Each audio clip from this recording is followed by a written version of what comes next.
7 गलतियां बताई है कंगाल होने की। ये गलती अगर आपने भी करी है तो जिंदगी में कितना भी पुण्य करोगे उसका फल नहीं है। आज की कथा को लिखकर रखना, शायद तुम्हारी जिंदगी संवर जाए। लिंग पुराण में 7 गलतियां बताई है व्यक्ति को बर्बाद होने की।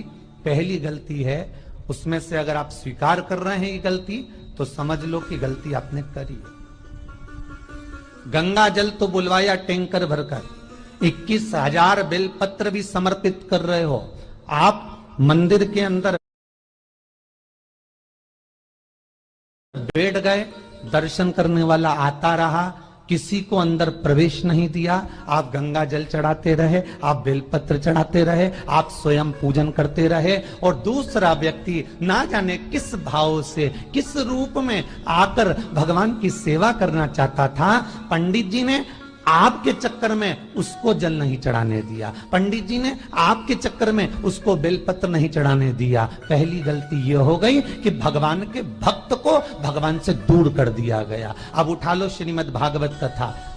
2 देवताओं ने गलती करी थी। एक ब्रह्मा जी ने गलती करी थी कि गाय बछड़ों का हरण कर लिया था। 1 वर्ष होने में 1 दिन था तब ब्रह्मा जी ने गाय बछड़े वापस दिए थे। दूसरी गलती इंद्र ने करी थी, जल वृष्टि करी तब भगवान कृष्ण को गोवर्धन पर्वत उठाना पड़ा। दोनों देवताओं ने गलती करी, पर भगवान कृष्ण ने इंद्र को क्षमा कर दिया पर ब्रह्मा को क्षमा नहीं करा। क्यों नहीं करा? क्योंकि इंद्र को क्षमा इसलिए करा क्योंकि इंद्र ने जब जल वृष्टि करी तो सारे ब्रजवासियों को भगवान के चरणों में लाकर छोड़ दिया। सारे ब्रजवासी गोवर्धन पर्वत के नीचे आकर बैठ गए, भगवान के चरणों में आ गए। और ब्रह्मा ने जो गलती करी वो ऐसी गलती करी कि भगवान से गाय और बछड़ों को दूर कर दिया। जो भगवान से भगत को दूर कर दे उसको शंकर कभी क्षमा नहीं कर सकता। इसलिए बर्बादी का पहला कारण आप भक्त और भगवान में दूरी बना दी।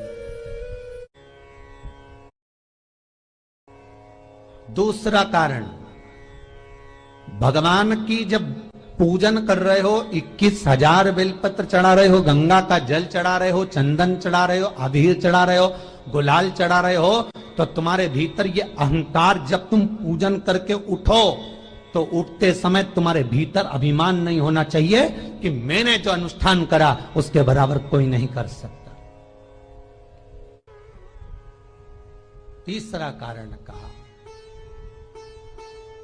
कि भगवान की सेवा तो आप कर रहे हो, भगवान की चाकरी में तो आप लगे हो, भगवान की आराधना भी कर रहे हो, दिया भी लगा रहे हो, धूप बत्ती भी लगा रहे हो, स्नान भी करा रहे हो, पंचामृत स्नान भी करा रहे हो, सारी पूजन अर्चना सब तुम कर रहे हो।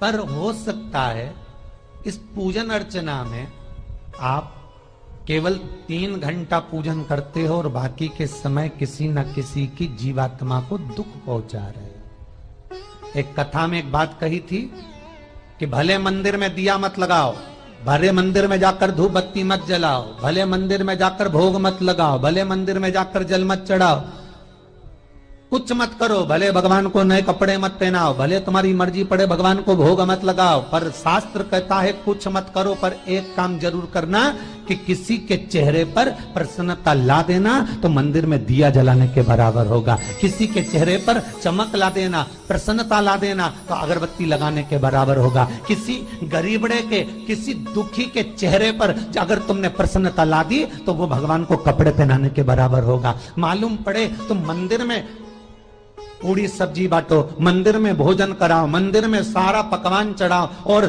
कोई तुम्हारे कारण अगर दुखी है तो तुम्हें वो सुख का भान नहीं हो सकता। तीसरा कारण है हमारा, वो सुख नहीं मिल सकता। चौथा कारण है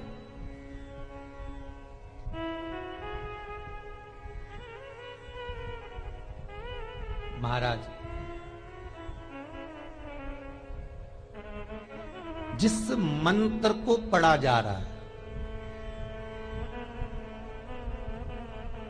जिस मंत्र का स्मरण किया जा रहा है,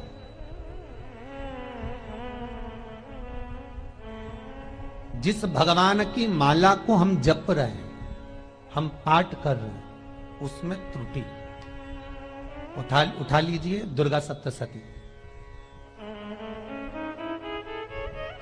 दुर्गा सप्तशती का हिंदी अनुवाद में एक थोड़ा सा दृष्टांत दिया है, आपको मालूम होगा।